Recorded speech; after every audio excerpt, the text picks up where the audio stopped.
What is up, all my hope healers and hope dealers? Welcome to my YouTube channel, my PhD, my prison history diploma. I did 10 years and 8 months in Florida Department of Corrections, and I've been out for 17 years now. Yes, freedom is our birthright, and I am so grateful that I know how important freedom really is.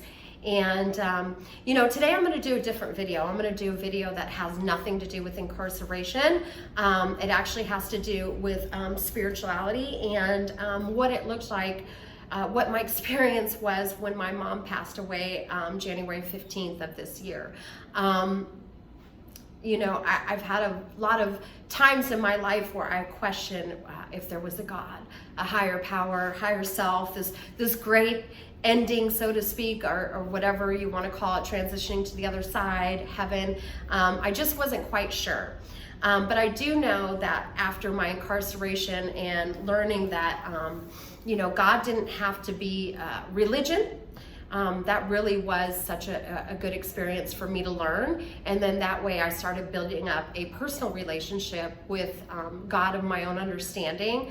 Some people call it universe, some people call it higher power, some people, call it Allah, but whatever the case may be, whatever somebody calls it, it is their personal relationship, just like I have a personal relationship with God. I didn't know much about like when people pass away. Didn't really think about it because I only had, my grandmother and my grandfather pass away. My granddaddy passed away during my incarceration, and my grandma passed away after my incarceration, but we weren't really that tight, so it didn't affect me that much. But my mom passing away definitely rocked my world. So sorry, I'm crying.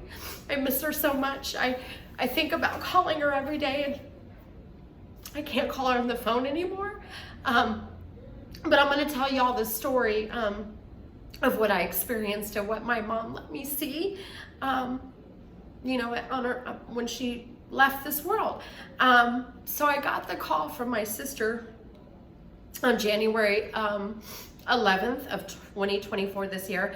That said that my mom fell and they had to air flight her to the hospital and she was on life support, and I needed to get home as quickly as possible. And so I took an immediate flight out of Mexico and flew to Dallas, and I do have to say that TSA was so very gracious.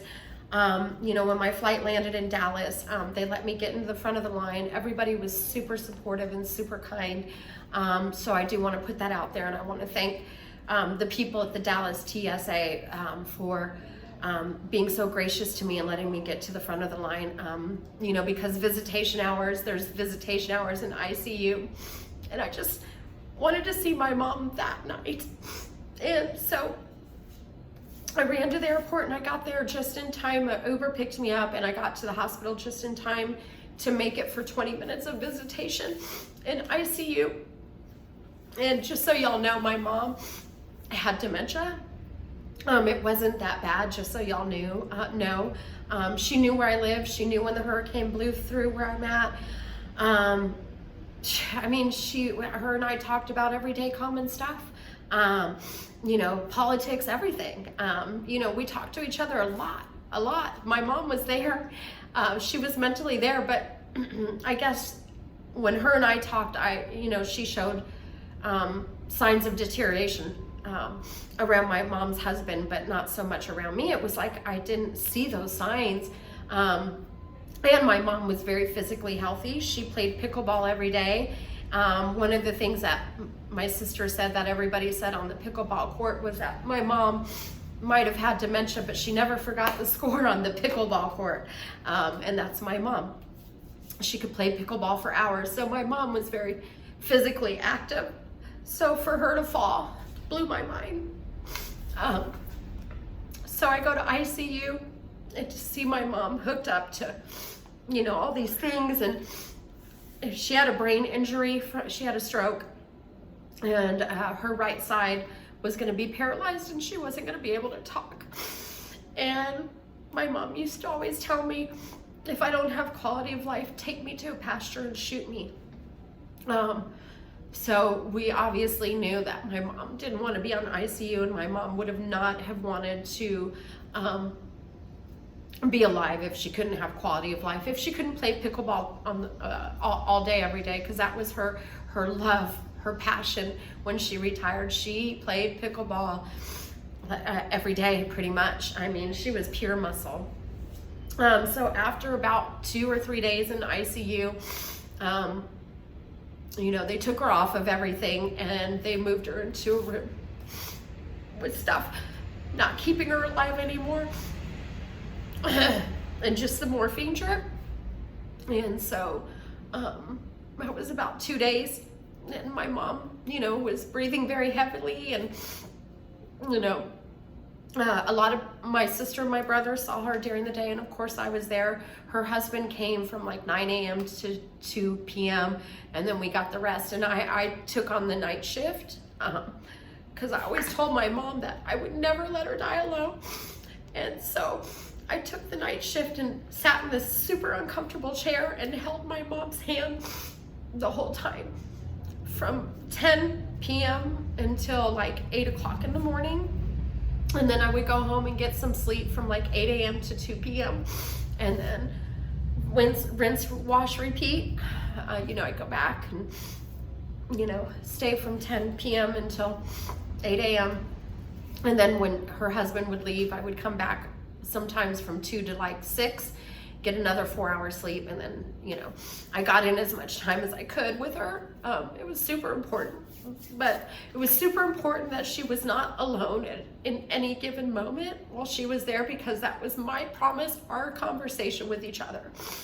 So she was never, ever alone. Even when I went to go use the washroom, I would tell my mom, "Hey Mom, I'm only gonna be gone for 2 minutes. I'm gonna use the washroom."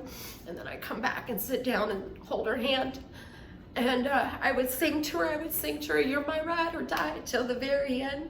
Me and my best friend, me and my best friend." It's just a song that I made up. And I would sing that if I didn't have stories to tell or whatever. And then the night that she passed away, I told everybody, Mom's gonna pass away tonight. I can feel it. And it was like 4 o'clock in the morning. I really, really wanted to go to the hotel and go to bed. I was so tired and my back hurt so bad from that terrible chair in the hospital room. I had one piece of me that was like, "Oh, just go home and go to sleep." And then I had a very dominating voice say, "No, you don't want to miss a thing. And your promise to your mom is you weren't going to do that." So I fought through, the back pain. Like, it wasn't, in the bigger picture, it wasn't that big of a deal. I don't even remember the back pain. So just putting that out there, y'all. Sometimes the pain is worth the gain, because I don't even remember the pain. That's so crazy when you think about it. But anyway, there was a nurse there, Nurse Bev, and the chaplain, of course, was roaming the halls, because this was like the hospice area in the hospital. And my mom was just on a morphine drip, and I remember her heart beating fast like she was running a marathon, and her breathing was very deep. My mom's second to last breath, I have all my mom's voicemails that she's ever left me. I kept them all. And I asked the nurse, Bev, I said, "Do you want to hear what my mom sounds like?" And I played my favorite voicemail from my mom. And she said, "Happy birthday. I love you. Call me back." And Bev said my mom had such a strong voice, which she did. My mom was a warrior. And then my mom took a breath right after that voicemail. And I looked at Bev and I said, "That's her last breath." And Bev said, "Yeah, I think so." And so I played this song with Dolly Parton and I can't remember the other guy's name, but "When I Get to Where I'm Going," "Don't Cry for Me Down Here." Amazing song. It's about how when somebody goes to heaven, don't cry down here, because they'll get to ride a lion and ride a raindrop. And I mean, it's just a beautiful song. Strongly recommend anybody out there that's lost somebody to listen to it. But anyway, after her last breath, I played that song and I sang it. And I was holding her hand. And then all of a sudden, I wasn't there anymore. It was like I shot up out of the, and I mean, I didn't feel the shoot up, but it was like I was somewhere else. I wasn't in the hospital room, and my mom was standing in front of me, and I saw her hair, and I saw white light, and I saw like angels on both sides, and they were clapping. When my mom got there, like we popped up and everybody was clapping and celebrating. And then I looked down this light, and it was like a road of light, I guess you could say. I mean, some people call it gold, a road of gold. I don't know. It was just this beautiful, bright light. But at the end of the light, I could see my grandparents standing in front. They looked really good. They looked really good and really happy to see my mom. But my mom was standing there. She was just standing there like I could feel that she felt like, where am I? And I could feel all the good that my mom did for people. Like I felt all the good that my mom left in this world, everything good that she did for people. I could feel like all the love that my mom gave in the world, and just like everything she did good. And it's almost like you could see it, like all the good that she left with people. And my mom was just standing there, and all of a sudden and the nurse can tell you, I said, "Run, Mom, run." And my mom jumped up like this and did a V, and I could see her like as in victory. And she ran, and I could see her blonde hair just bouncing on the back of her head, and she was running and so happy. And that's when I knew my mom was whole again. And I was back in the hospital room. Yeah, and it was the most beautiful experience. And the thumbnail picture is a picture of me and my sister and my brother and my niece after my mom passed. If y'all look at that, if you can see the picture, you'll see how happy I was, because I came back with so much joy and love in my heart, because I knew that my mom went to what I would like to call heaven, but it's somewhere greater. It was the most beautiful experience. The way that I felt, I was smiling. I was so happy. I was celebrating. Oh, and by the way, the chaplain happened to be there through that experience too. I mean, I was celebrating my mom's transition. I kept screaming, "I'm so proud of you. I'm so proud of you." Because my mom got to where she needed to go to be whole again. And the way that she made people feel was the most amazing experience. And the love and light that I got to feel that was being poured onto her and I got to see was amazing. I mean, like, it was the most beautiful experience. I can't even describe it. I even counted down like the years of when I can see my mom again, because it was so beautiful. You know, I wouldn't put myself there on my own accordance. Obviously I want to fulfill my purpose.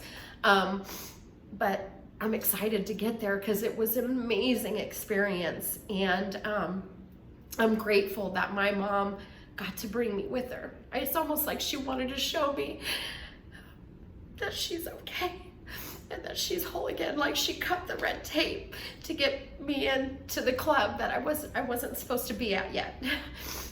That's my mom. My mom's a warrior like that. She made a deal with God and said, "Hey, can you bring my kid up here so she can see?"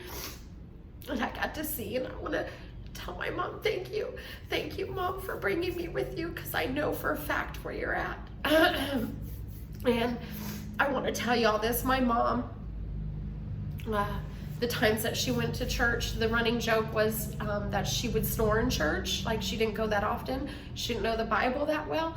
But my mom was good to people. She knew that there was a God out there, and it was love for her.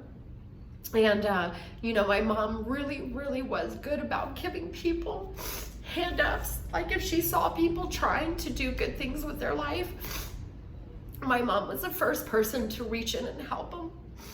When she would come see me in visitation in prison, she hugged everybody, guards, inmates, it didn't matter. She didn't care what you looked like. She had a hug for you.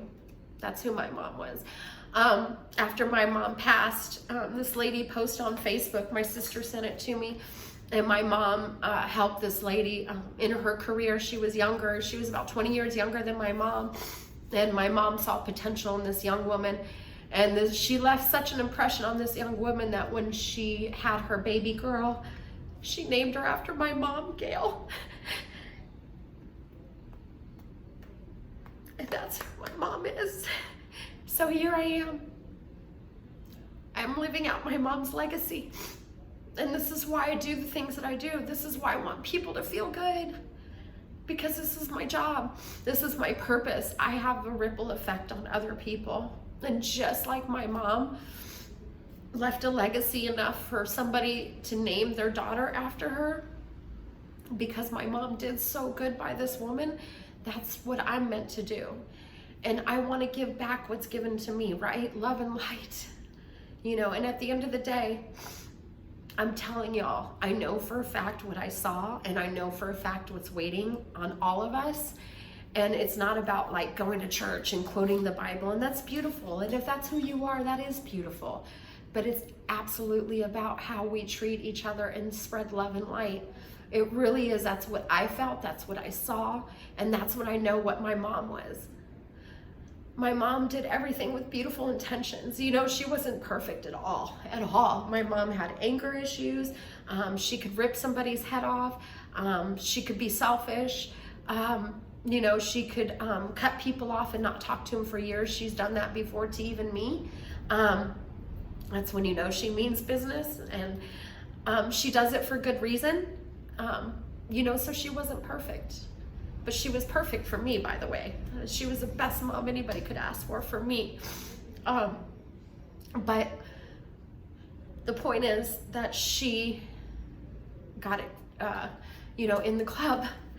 And it wasn't based off of knowing scripture. It was based off of who she was and her intentions and the love that she left. And my mom served her purpose here, y'all. She did right. She did good. And she did so many amazing things for other people.